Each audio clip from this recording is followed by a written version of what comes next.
All right, guys, welcome back to Middle Ground. I am visited by, oh my God, she's a Sounds like I'm a medium. ghost. Yes, she's a medium. Sounds like she's a ghost. This is Fleur, medium Fleur.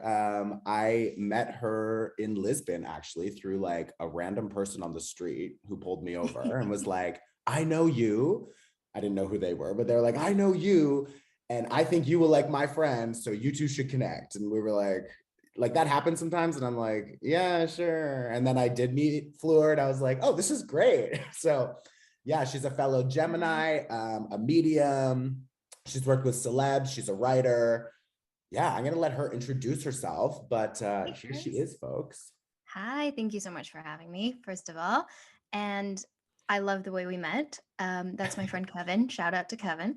Yeah, small world in Lisbon, but I think I was introduced to you as the other medium in Lisbon. Okay. And, Okay. and that's what I was told about you.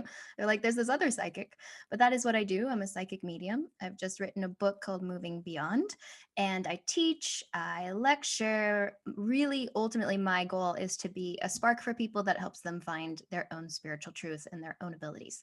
So it runs the gamut between doing readings for people or teaching them to have that own special moment in which they have that aha. But I'm all things spirit. I love that. I mean, for anybody who's been following my Instagram, you might have seen we've done 2 or 3 live IG mediumship readings where we both partner up and Fleur talks to whoever comes over from the other side. So a past loved one, or it could be a friend or anybody really. And I do some tarot card combination, and together we sort of guide people into a new space.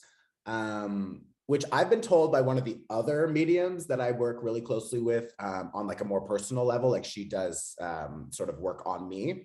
Mhm. Um, Shout out to Christine Friedheim. I'll get her on the show at one point too. She's super cool as well. And she actually said, when I watched you and Fleur do your IG lives, like the energy around that is really, really generating something. So you really need to keep that going. And I was like, oh, I like this. So I'm wondering, like, I don't know, at some point, maybe that turns into something even bigger, which is really cool. But like, Yeah. it's so fun. And we're going to have more of these. We're going to try to do them once a month. So yeah, the people are chosen totally at random. We usually do 3 or 4 before the IG live cuts us off at 60 minutes. And we learned that the hard way. And yeah, we have an interpreter live, or at least we try our best to, and we just bring people on and we talk about their past loved ones, I guess. So like, Yeah, I'm what? loving that. Sorry. I said I love that. I love that the feedback you got from Christine was so positive. I had a meeting just yesterday about just the beginning of the year with my team, and I asked each of them, "What do you think is one of the strengths?" And one of the people on the team was like, "I actually think one of the strengths is this IGTV, just the way that you can connect with people and the both of you partnering up." So I love that we're hearing this from multiple places. Right. And we both showed up today in like a green knit sweater. So like we're on the same wavelength. Always. So I guess, yeah, it can be a lot, even for me as a tarot card reader, to like come home and be able to like disconnect from all of that sort of thing. So one of my intentions today, actually, we're going to set some intentions together for this podcast. So we'll do that in just a moment. But one of my intentions was to give our listeners something to like learn, to take home, to apply, because I'm sure there's a lot of other people out there who are accessing this gift. We all have access to this gift. Of course, we have an innate ability to access energy, and to which degree does vary for sure. But like we can all hone that skill to the best of our own abilities. So once people start tapping into that, actually, I guess that's a better question first. What would be some tips for people to start tapping into that type of energy if they're like, oh, I'm realizing this is like something I can do? Yeah, I love it. I think it starts with a very unique look at where you're at. So, some people are going to be on the spectrum of I feel too much and I can't decipher. I'm like feeling everybody's emotions. I'm constantly in a state of overwhelm. So I like to look at people in a spectrum, and you're either on that side or you're saying, I don't feel anything. So from that spectrum, I then take a look at either one and say, well, let's get some foundational basics. First of all, one, you need to get into your body, no matter where you're at. If you're too far or if you're feeling too little, I think we have this perception about mediumistic, psychic work, spirit work. We have to be out of your body. Like the farther you're out into the ethers, the more you're going to get. And I think that's really backwards. If you can get into your body, you can figure out what's yours and what's somebody else's. And if you can figure out what's yours and what's somebody else's, then you can, first of all, generate insight or differentiate what is yours and what isn't. So this is like a really important first step. Getting into your body looks like possibly breath work, looks like yoga, looks like creating some space in the morning for meditation, looks like getting clear on, hey, is this emotion mine or is it not?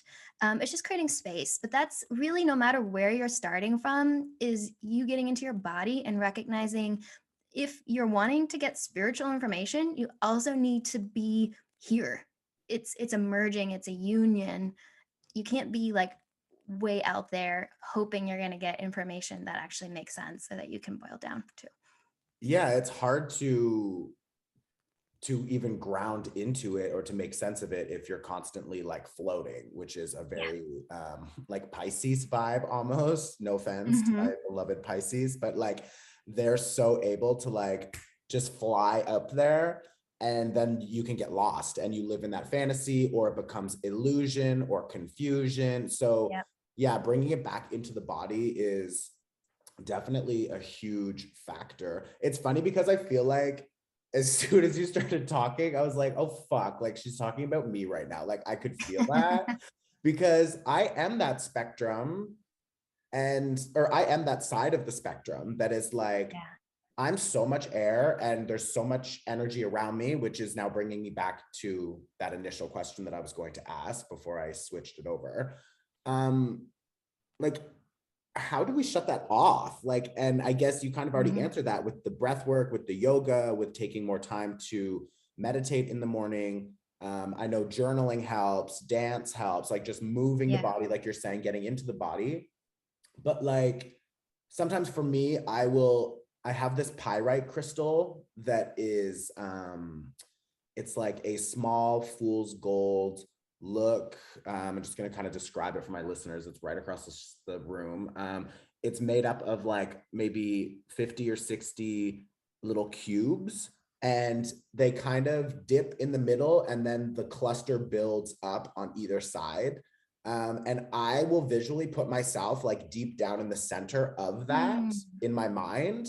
And I use all of that cluster as like a protective measure that like bounces all the energy off of me and reflects it back into sort of the atmosphere.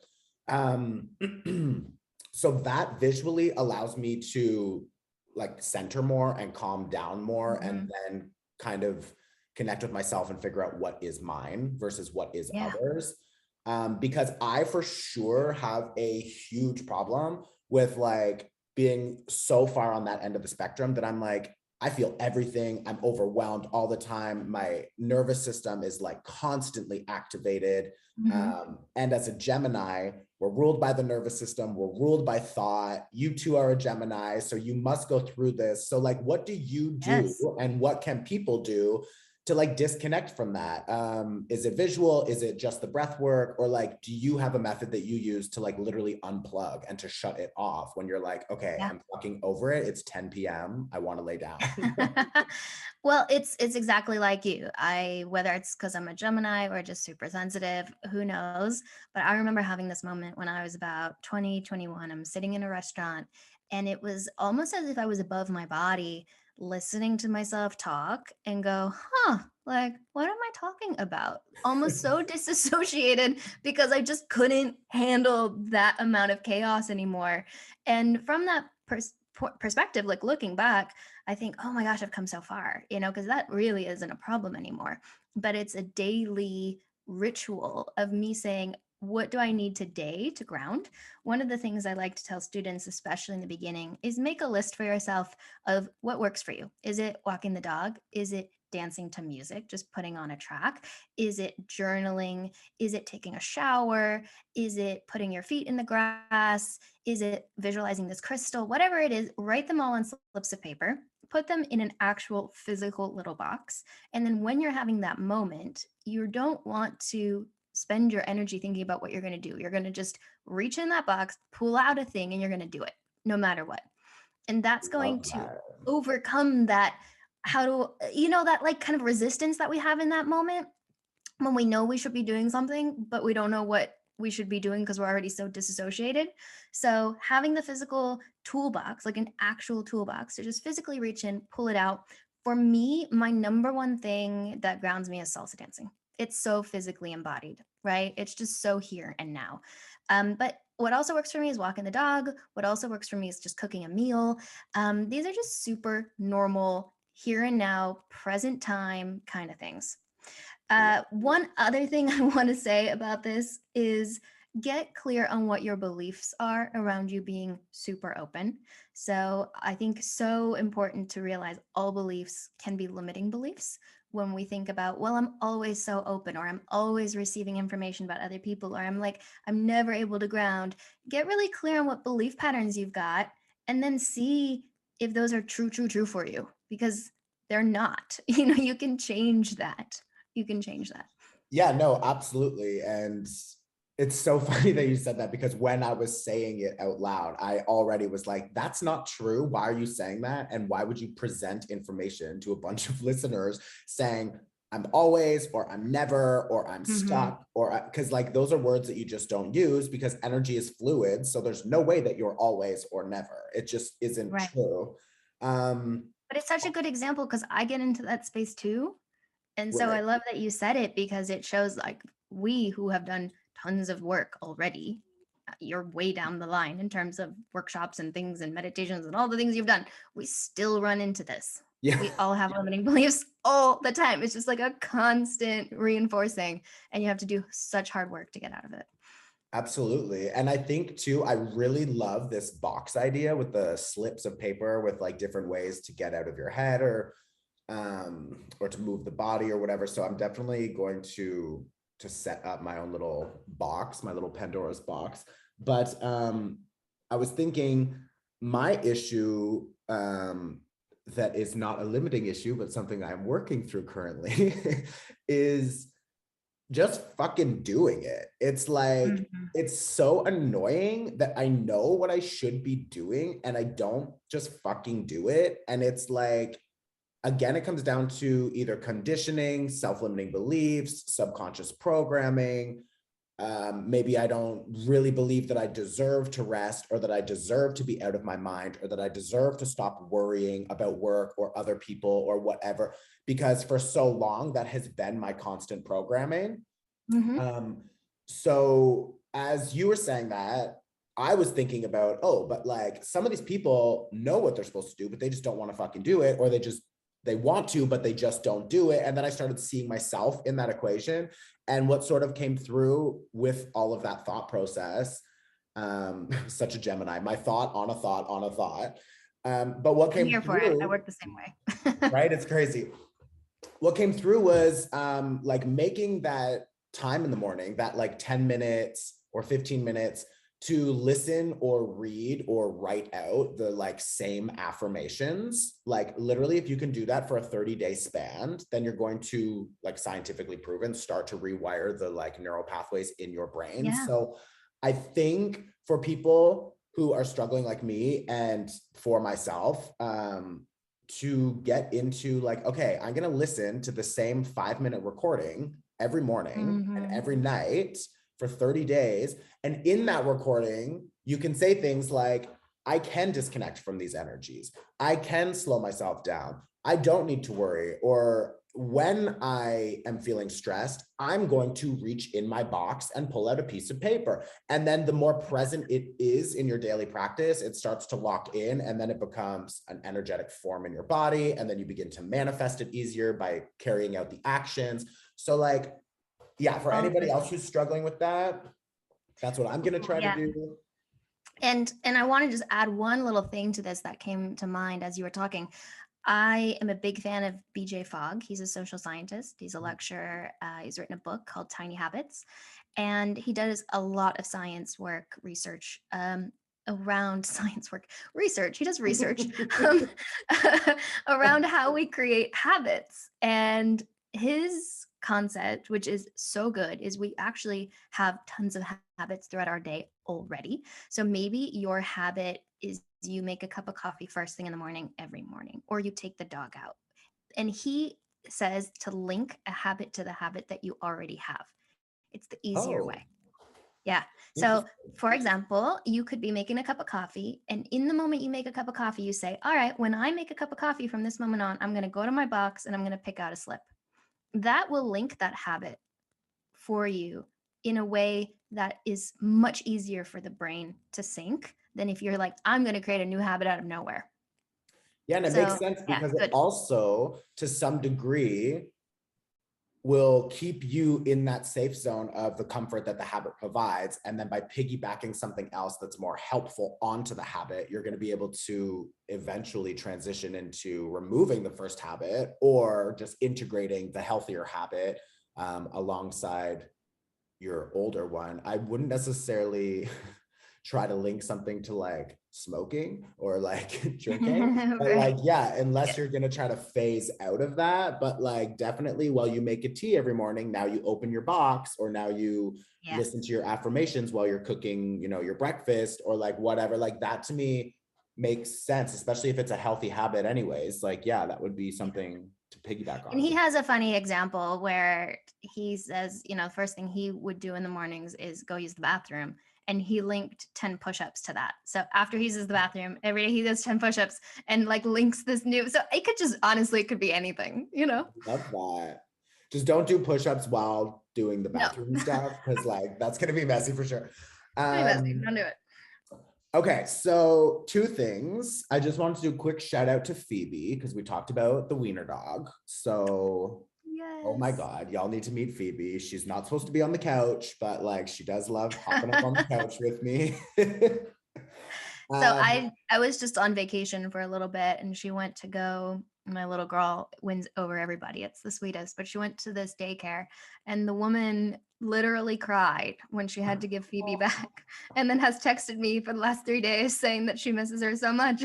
And part of me is like, I really love that you love my dog, but you can't have her. Do you know yeah. what I mean? Oh my God. Like, I love her too. She's mine. That's Yeah. like literally the opposite of Maverick. That's my dog. And even just the name, the energies, like Phoebe sounds like a small, cute wiener dog that likes to lick you and just sit beside you. And then you've got Maverick that sounds like a fucking nut job who wants to run around the dog park. And like they literally, I also was just away for a bit, and I picked him up from the daycare and they were like, whew, he's got a lot of energy. Yeah. Like, and they were like, so do you still need us? Because he goes Monday, Wednesday, and Friday, just so that he can like Yeah. play with the dog. They're like, do you still need us to get him on Wednesday? And I'm like, oh yeah, we're still taking him on Wednesday, bitch. Like, like That's great. absolutely. So yeah, that's I love that. hilarious. You were away, you said. I know you were Was in Thailand, but and you're like, I love this about you because you're like me. Like I can just like get up and go and like do my own mm, thing. And I don't have a problem, especially like you said, because we've done so much self-work and all of that sort of stuff. yeah. So you really start to like isolate more when you start to do the self-work, I think, Yeah. because A, you're not so scared of your own thoughts anymore. B, you start really seeing the inauthenticity in other people and other situations. And C, you're just like, I don't have time for the bullshit anymore. Like, I just want to be at peace, or I want to be alone. So like, if you're with people and they don't bring you peace, then we prefer being alone.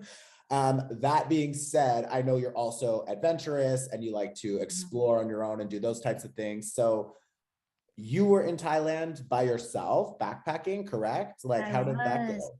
Yeah, I mean, it was, I was laughing at myself because yes, I had a backpack, and I've been backpacking since I was 21, but backpacking at 31 looks very different for me Yes. than backpacking at 21. I'm like, no, I'll splurge on the nice hotel room. I just happen to have a backpack. Yeah, I was So just gonna say, it's like, yeah, because you have money now, bitch.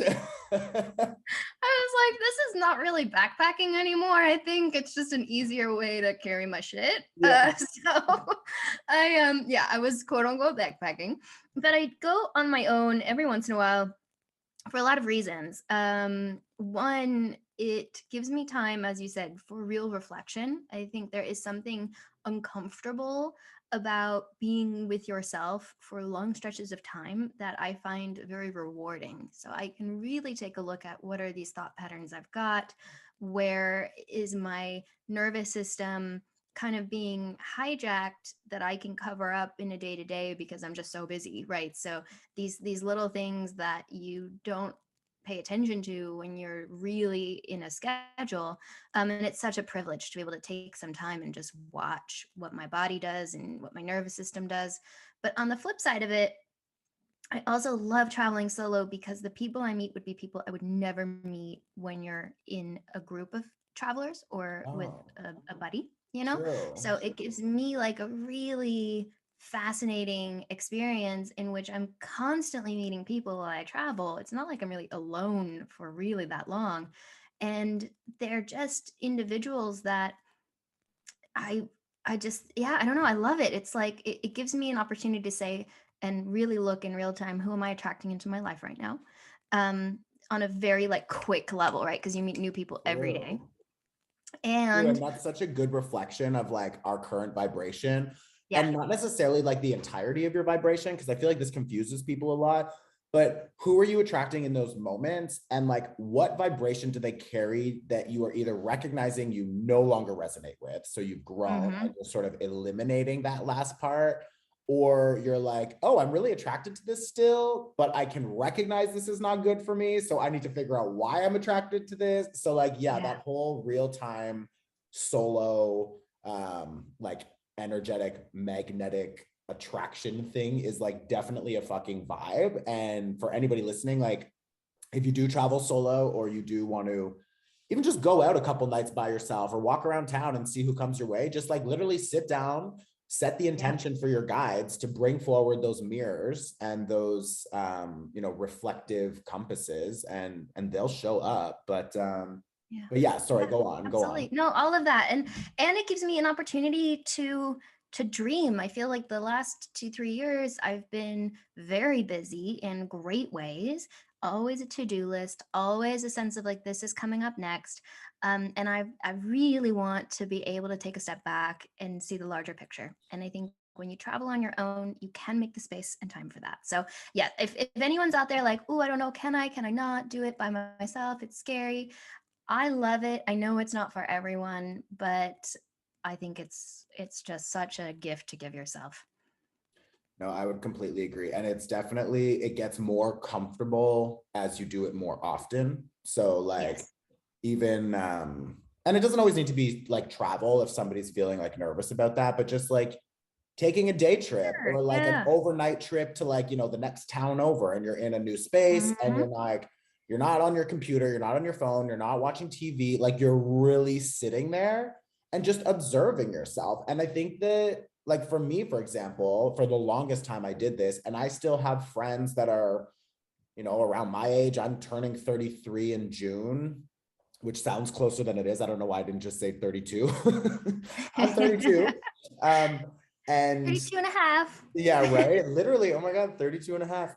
And yeah, like I have friends that are, my age and older, who like they don't want to be alone. They don't want to stop distracting themselves. They can't do it because they're so uncomfortable. And I'm telling you, it is uncomfortable, but like that's why I host workshops. That's why Fleur does what she does. That's why we have these people in these communities to lean on, to be like, I'm for the first time realizing just how fucked up I am in my head. Like, could you help me with this? And like, yeah, babe, we're all also fucked up. You don't think little Fleur here is fucked up in the head? Like, of course she is. Like, No, she is. She is. we all are. Especially if you're an air sign or a fixed or something fixed. Yeah. That's also difficult. But Oh, yeah, well, I then just I'm all sorts of messed up because I've got what, a Gemini sun, a moon in Taurus. So that's fixed, right? yeah, yeah, It's very fixed. And then yeah. a rising Aquarius. So I don't know where that puts me, That's but fixed also. That's it's fixed air. very, That's the worst. No, just it's kidding. the worst. That's what I was thinking when you were just saying that. I was like, yeah. You're like, oh God. And see what she's done for herself, folks. She's a successful Hollywood medium who is working like full time. And I mean, I've seen her condo. It's a nice condo. So like y'all don't need to be, doing your 9 to 5 job for a pay rate that you don't enjoy, slaving away at someone else's gig. It's like, and I did write that down before. I wanted to ask, like, I mean, you were born a medium. We're all born just Yeah. as we are. We were also, you also worked on that very hard, clearly, because you've Yeah. Yeah. created a lot of success for yourself, which is amazing. But like, how is it that you, I guess, went from, well, there's 2 questions here, because now I'm excited to Yeah. know, like, at what age were you like, holy shit, grandma died and she's right in front of me, or something like that? Like, Yeah. where did you realize that is a dead person? And then also, when were you like, oh my God, I can talk to dead people, I can do something with Mhm. this? I guess. And then the third part is, when did you then say, I don't want to be a banker or a fucking teacher? Like, I want to go and do this Yeah. full time. Like, how did that transition Oh happen? my God. I'll give you the cliff notes. Um, I was born a medium. I think when you're young, everybody has this just perspective of the world, and it's your perspective. You don't know that anyone sees it different. So Right. I was like, yeah, everybody can do this. I also didn't even realize what it was. So there wasn't a label on it as this is a medium. Also, this is early 90s. There weren't many books, there weren't many people out there doing it. So there wasn't ever this like term of psychic or medium. It just, that wasn't even a thing. I wanted nothing to do with it. So far to the point where I really worked to suppress it. I have very few memories from that time. Most of them are ones that my parents have. And I got it to a point where when I was 17, well, even 15, 16, 17, I had suppressed it to such degree that all of my focus was on academics, science, research. I went to the International Science Fair. I was Okay, wait. super, You were like a scientist. You were going to be like a scientist, which is oh like yeah, so logical. And I then was you have an this part atheist. of you. You were Yeah, what? I was an atheist at the time. Oh my God. Okay. So we have an atheist scientist who's going to the science fair. She's studying her science. Oh yeah. Oh my God. I was in a magnet school called the Academy of Science and Technology, and I got Okay. into the And then at International some, Science Fair. I oh, researched neuroscience topics. I was hell bent on becoming a neurosurgeon. I remember going to this graduation party, and one of my friends' dads came over and he's like, most people don't become the thing they want to become at 18. I was so mad at him. I was like, yo, you don't know my life. how I'm dare gonna be a you? neurosurgeon. Yeah. Got like a 780 on my math SAT, which I don't know if that means anything to you as a It Canadian, but doesn't. No, it means nothing to me, but that uh, sounds good. yeah, it's out of 800. So I think I missed like one question or something. So I was like so focused on math, science. This is what I'm doing. And I got a scholarship to UCLA. So I went and enrolled as a neuroscientist or a neuroscience major. And first year, the spirit world or whatever you want to call it was like, yeah, no, it's time. Yeah. So We're knocking at the door. we are gonna knock and knock and knock. And I got really, really sick within the first 3 months of going to school. And that was so horrendous for me because all of my identity was to be an academic. Like all my identity. That was really at that point, I was a straight A student. I was an athlete. I ran every student organization you could think of. I think I ran like 5 I was just like one of those overachieving, annoying people. And like really, really annoying. And just couldn't do any of it. I was sleeping 15 hours a day. Nobody knew what was wrong with me. I couldn't function. I was in bed by 7. I didn't drink. I didn't eat anything that was like, I honestly became a hermit and a monk within the first 6 months of being in school, just so I could possibly still go to class.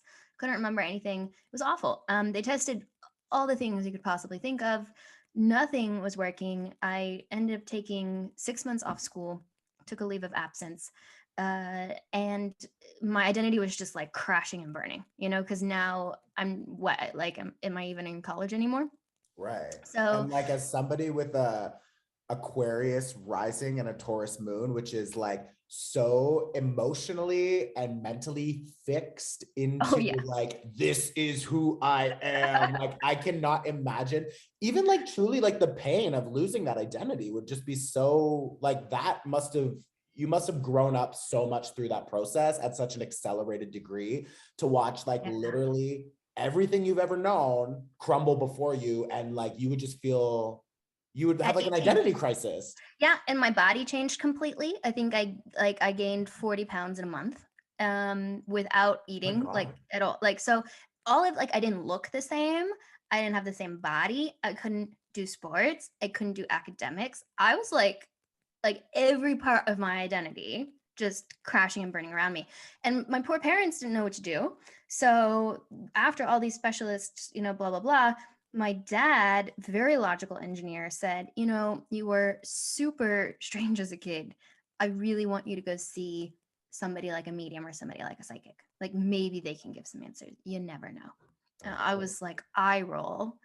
Uh, I was just really imaginative as a child. I can't believe you guys believe that I could do this as a kid. Like, I was just had a really good imagination. I just tricked you. And they were like, yeah, that's cool. We saw it. You didn't, like, just go. So he paid for this session in Los Angeles. And I came to this woman's house and I sat down, and the first words out of her mouth were, you're a medium. You're not living your purpose. If you do not live your purpose, your body will get very ill and die. And I was like, excuse me, that's not. And up to this point, all through my childhood, random people would come up to me or my family and say she's a medium, like really random. And then my sister would kind of roll her eyes and I would roll my eyes, and I'd be like, gosh, like, why is everyone trying to get me to join their cult? um and so, like, what is it with these mediums, and then I would look around and be like, well, nobody else is getting this, so that's kind of strange. Like, never told my sister, they just told me. So it was something I had known and just had been just avoiding. So when she said this, I thought, I don't want to hear it. I still want to be a doctor. I just really wasn't wanting to hear it. But then within the next 3 months in my leave of absence, I got a concussion by running into a tree, like a branch. I was then in a near fatal car accident, where the car flipped, and then I was bucked off a horse. And This was within like in order, like boom, boom, within boom. 3 weeks. Yeah. Girl, that if that isn't like a Yeah. what the fuck are you Yeah, doing? exactly. And while being very sick, and I was trying to like run away from my problems in Montana, and it was like, okay, I guess I'm having to go back home. So I Yeah. went back home, and then in my ridiculous, I have to be successful and have to do things and be academically, like, I was like, I'll do volunteer work. And so I worked in a hospice and I sat with dying people and couldn't really do anything else because now not only was I super sick, but I also had major concussions. So I was just like sitting there. I probably should have just been at home, but overachieving me was like, nope, I'll do volunteer work.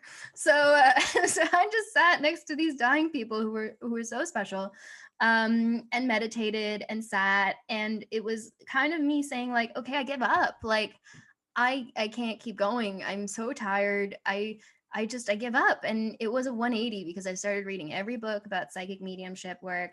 Within half a year, I was doing readings. And it really started from there. And I did go back to school. I finished, did all the things, but then because I'd already been doing readings on the side under a fake name, I had a little bit of a wait list. And that first year I thought, well, I'm still really tired. My body's still bouncing back. Maybe I just take a year off and I just do readings. And I thought, worst case scenario, my car's paid off. I can sleep in it. And we'll see where it goes. And yeah, 13 years later, like, here I am still doing it. Here you are. It's Yeah. crazy too, because there were so many, and I don't think that like, every person who has gifts that are either intuitive, spiritual, mediumship, whatever, I don't think they all necessarily go through that exact experience to No, for that sure not. degree, but I You probably definitely, listen faster than I did.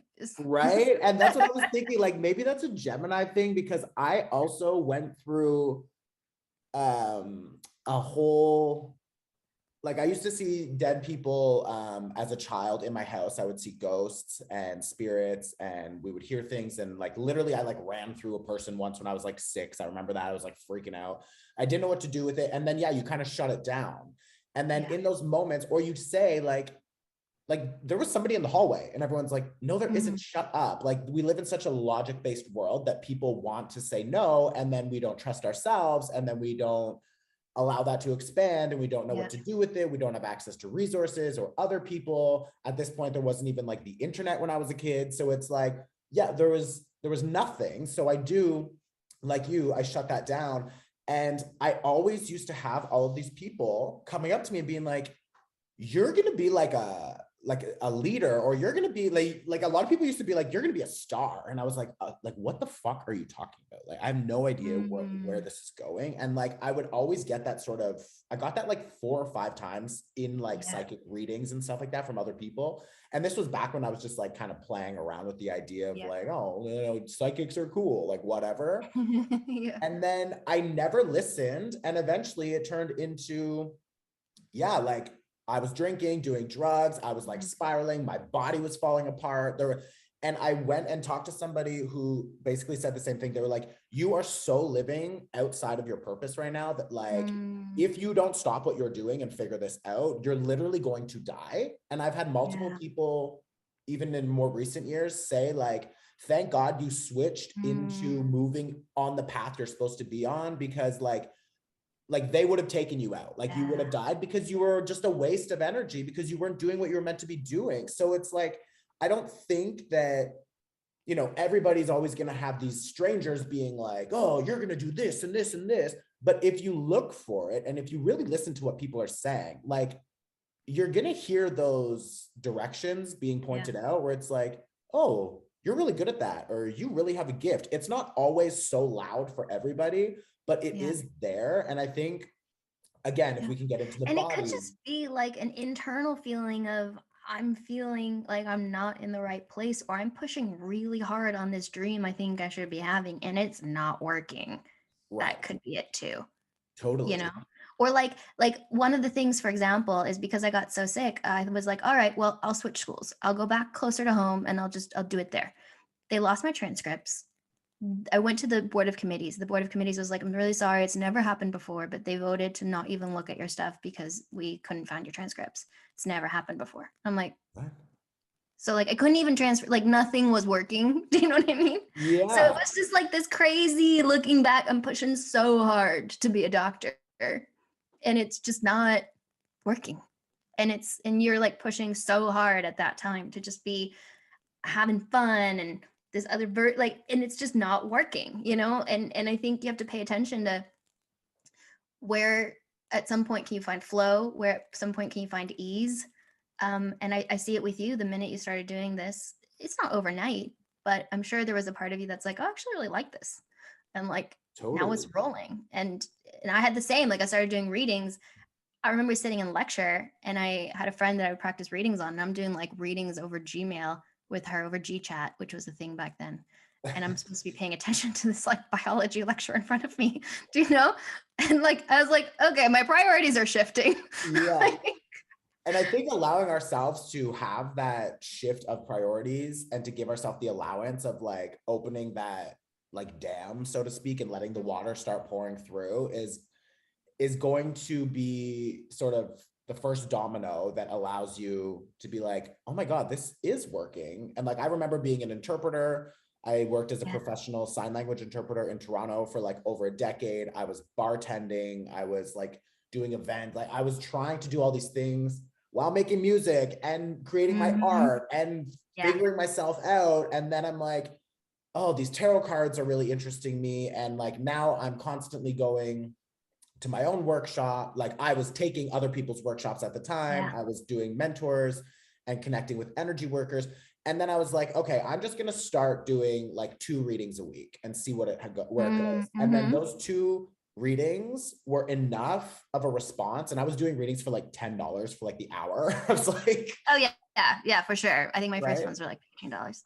And then it was just like the responses and yeah, just the feeling you get after. You feel so like, oh my God, this is right. Like this feels good. So it is taking those first few steps.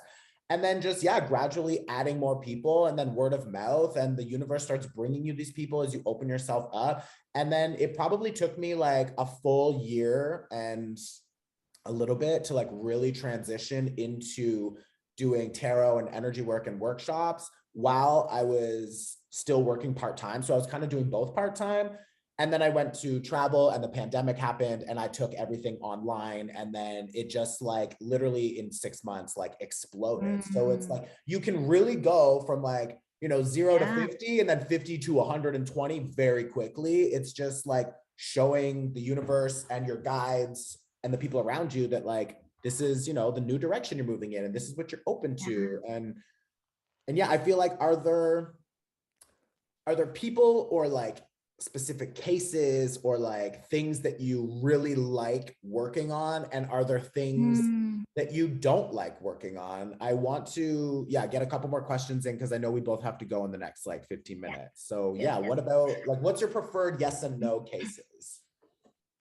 Well, I think in the last 2 years, it's become very interesting for me that I love teaching. So that's become much more of a focus. I wrote the book from that perspective. It's to help other people, and I teach. I do a lot of that work now. I love working as a medium, but I'm seeing it more as my vessel to help other people understand. It's almost like the mediumship aspect of it was me figuring out how it works and why it works and what ways that I could explain it and help other people do this too. So that's really where like my current joy is found in like the highest level. Aside from that, I really like working on homicide cases as well. So I think that's going to be where I focus on in maybe like the last quarter of my life, to just do pro bono work in that regard. But, or who knows, you know, how it'll come by, but I would love to do that for a number of years in my life at one point. But right now I would say classes, teaching. Cool. I love that. I've actually taken one of your courses. You do like a beginner's course and like a more advanced course. I took the advanced course, and it was great because it allowed me to open back up into like, oh, I remember when I was a kid and I used to see ghosts and all that stuff. And then you give us a lot of great techniques for like, you know, really stepping into sort of like the dead person's perspective and seeing what they're living through and what's around them, and like the blending and like different techniques that are really cool. And the beginner one, it's been really interesting. So we've done a few over this last year. I've done a few, and I sent out all these surveys because the beginning one's very different. It's not really focused on the mediumship. It's really like, how do I get my spirit foundationally there so I can take it any which way? If I want to be more intuitive about life, if I want to be more psychic, if I want to be more mediumistic, it's like, we got to start with the spirit of you first. So I thought I was teaching a psychic intuition class, which I am, but all the responses that we got, like 100 plus responses of people taking this course, the thing that kept coming back is this course made me regain confidence and trust in myself. Oh, I love that. Which I is was so like, important because that's even like what you were saying before is like, yeah, for some people, for sure, you're going to have the external world slapping you in the face and being like, you're supposed to be a medium or you're going to be this, so go do it. And it's like, for a lot of people, it's just going to be that internal, this doesn't feel right, I should be doing something else. But then we don't trust that. And I think that's and it doesn't have to be in this like spiritual. This one woman was giving a video testimonial, and it was just like, it was the minute where I thought, yeah, this is why I teach. And she was crying and she was saying she's in a divorce proceeding, and the divorce proceeding happened while she was in the class, and she was like, for the first time I felt confident enough to speak up and trust my own voice and know what's right for me and my children, and not feel bullied by like the external. You know, it gives me chills thinking about it. She's like, I know intuitively this is right. I know I need to step. I wasn't able to find my voice. And I think that's what it comes down to is like, you know, it goes back to the beginning discussion we had where, what do you do for the first thing? It's not sitting in meditation and getting as etheric and astral projecting out there. It's no, like, get back to the self. like know what your own spirit is telling you first. Right. Like right here, right now, what's the communication happening internally? Get rid of all the bullshit that you've absorbed, get rid of all the limiting beliefs, get rid of all like the I don't trust myself. That's what the course has really become about. So it's really evolved, but it was this aha moment where I thought, huh, is that what I'm teaching? Do you know? Like I had no idea. Yeah. No, and I Yeah. love that. And it's funny because the example that I was going to give earlier is like so close to your example. This came through like 2 weeks ago when Daniela, we get a bunch of emails, just saying thanks for this or thanks for that. And one of them was like, honestly, the biggest thing I've learned from working with, like doing Chris's workshops over the last 6 months Yeah. is just to trust myself and to be confident in what I'm feeling and what I'm saying. And I like also just went through a divorce and I would have never left this person, but like, you guys gave me the confidence to do that. And like so many doors have opened up for me and so many, and it's like, that's what I think is important to also realize about like both Fleur and myself is like, yeah, we're cool, whatever. But like, we're not here to tell you what to do. We're here to tell you how to listen to what you think you should be doing and Absolutely. to trust that compass, because you could take all the workshops, you could listen to all the tarot readings, you could talk to Fleur 10 fucking times. Like, if you're doing what we're telling you to do and not doing what you should be doing, then you're not going to get anything from it. Like, you need to trust yourself. Like so I love that. I love it. And I think, going back to, we all have this internal compass, we all have this inner intuition, this knowing, but often as children, when the world is trying to even protect you, right? If you're like, something's not right with grandpa's health, or financially it feels like we're not good, the adults in your life, even well meaning, might say, no, all's good. And very early on, you get conflicting information that your internal compass doesn't match the external world. You start to dismiss it, you don't listen. It can be on a big scale of like, no, you're not seeing that, or it can just be on a small scale of like, we're trying to protect you. But it's about returning to this internal compass and finding it and trusting it, and then knowing that your whole life is opened up for you. You have so much power.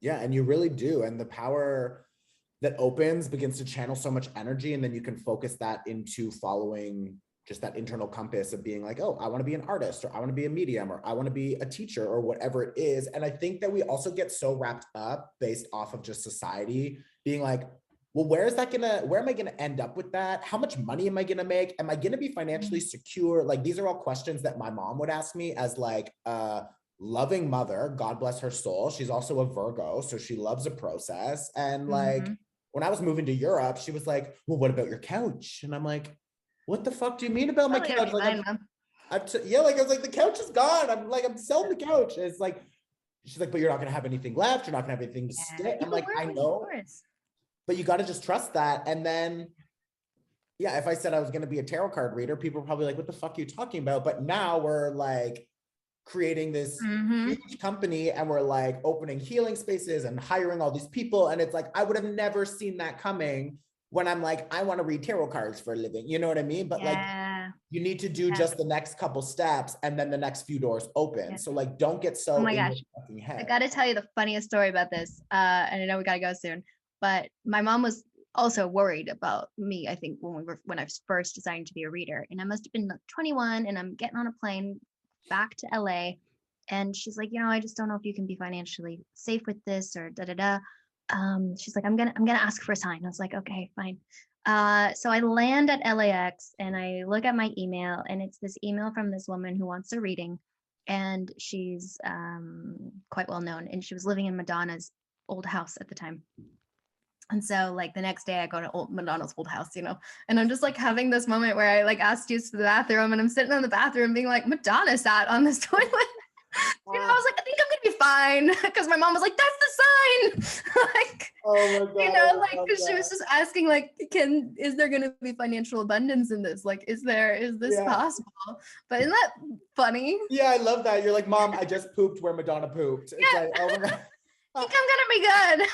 That is so funny. And again, like, I feel like every story you share, I have a exact same story. Like, Similar questions. Yeah. And like literally Madonna's old apartment when she lived in Lisbon is down the street from my apartment. No way. Yeah, I'll show you Oh, it. It's like a really cool, quirky building, but yeah. right in Santos, sort of like by like waterfront vibe. Anyways, really cute. It's probably nicer than our apartments. Yeah, probably. You know, she's really found Okay, some. we'll get there though. We're just, we're in that like first phase of Madonnahood. Yeah, totally. I think also, yeah, just to bring it back to like the trusting yourself and like your parents aren't going to understand, your friends aren't going to understand. Like I had to leave a lot of, I'm using air quotes, friends behind, groups behind, communities behind.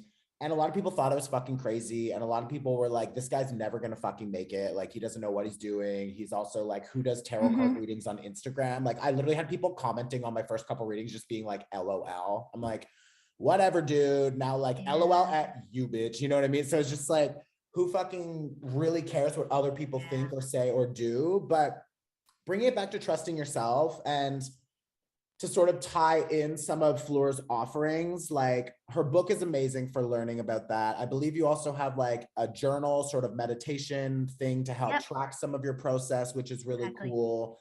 These are great. 10 minutes to intuition. Sorry, say it again. 10 minutes to intuition journal. Yeah, the 10 minutes to intuition journal. Check that out. I'm going to put her website and I believe your Instagram is Medium Fleur, right? It is, yes, Fleur. And because you guys are all listening to Chris and you are followers of Chris, we are teaming up and Chris is offering a discount code on my next mentorship course in March. So if you use all caps Chris, you get $100 off. Yeah, and can that be used for either beginner or intermediate? I'm not offering any intermediate at the moment, so it's all just beginner, but I've had people who've been reading for 30, 40 years take the beginner course because it's all about that self-trust. And I can't tell you, I mean, I had the biggest aha moment 3 years ago where I was like, I'm a great psychic medium for other people, and I am shit at doing this for myself. Me too. So when I say beginner, it's really just like, basic. How connected are you to you?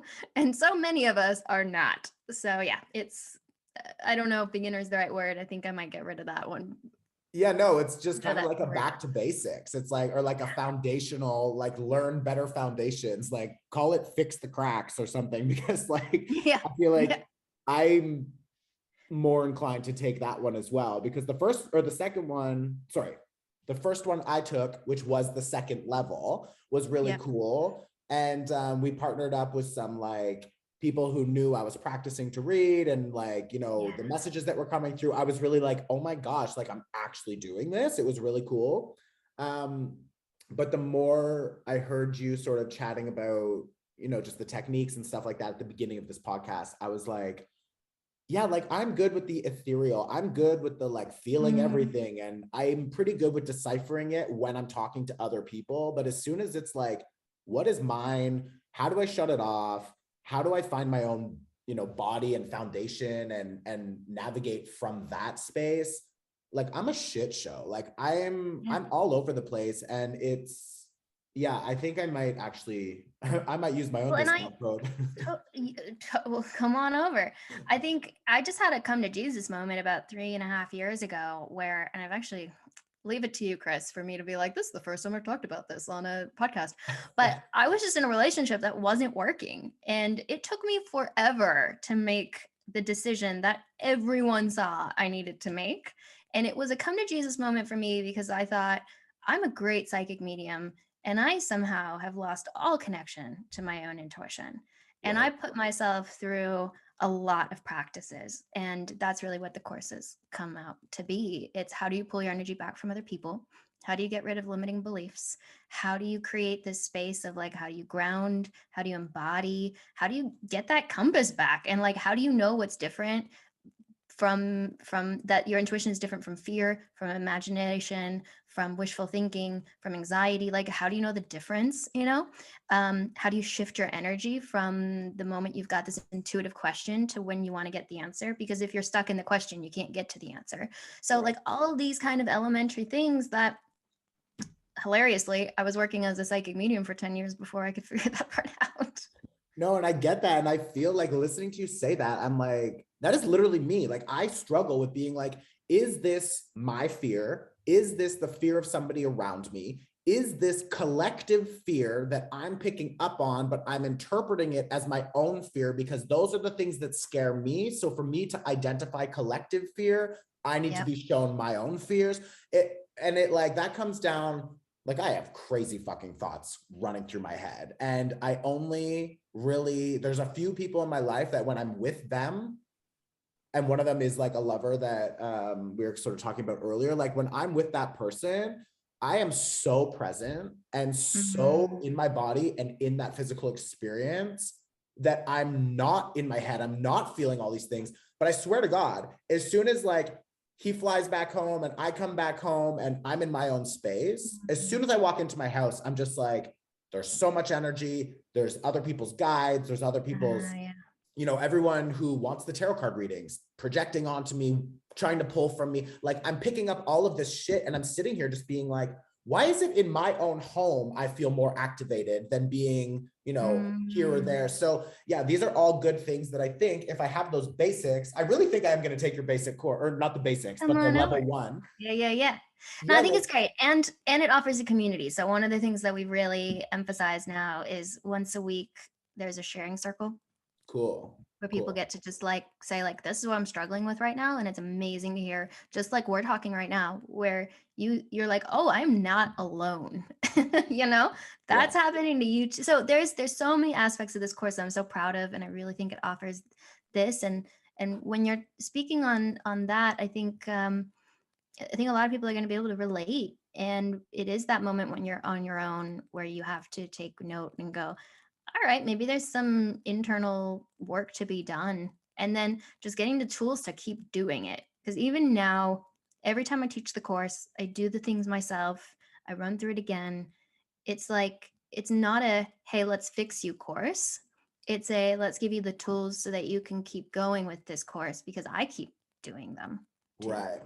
Yeah, no, I love that. And I think, again, that comes down to just those affirmations, those intentions being like, when I get activated, I'm going to reach into my box and pull out something that I know helps me, or I'm going to take a 5-minute walk, or I'm going to connect with 30 breaths or whatever. So cool. Okay. Well, this was so amazing. My little Gemini twin sister. I am so in love with you, and we're going to do some IG lives together. I plan on releasing this around March. So Fleur's course is, she's thinking the end of March. It might be pushed to like early April, but kind of in those last, week or two of March. The course for the discount code, which is $100 off, is Chris, CHRIS, all capitals. I'm going to put the sign up link below. I'll put her Instagram below. If she's got a website, I'll throw all of her stuff. She also has a podcast, so I'll try to put a podcast link below as well. She does like live readings on the podcast. So yeah, that would be, I would love a reading from you. I know you don't read Friends, but like, I'm going to get it out of her one day. I'm going to figure out how to do it. I'll give her an offer she cannot resist. I've had people, I do live shows, and I've had people like just show up to the shows and then they're friends of mine and then they get picked to have a reading. And I'm like, oh. And like, I can tell, like it happened to my friend Brandon once and he's like, I could tell you didn't want to do it, but there's 250 people looking at us. So here we are. I love that. Well, if anybody is in Lisbon, I'm opening a shop and a healing space. And I was thinking that me and Fleur could like once a month do like a wine and spirits night where we do like some wine and you do like a live show to like, maybe 30 or 40 people and we just see what happens. That'd be really fun. Yeah, so keep these things in mind. If you guys are interested, you can find her below. If you're watching the accessible version on YouTube, everything will be below as well. All the links, discount codes. I guess that's it. So we'll say thank you so much for having me. I love you. Yeah, it was great. I love you too. We'll chat soon. Yes, bye. Bye, guys.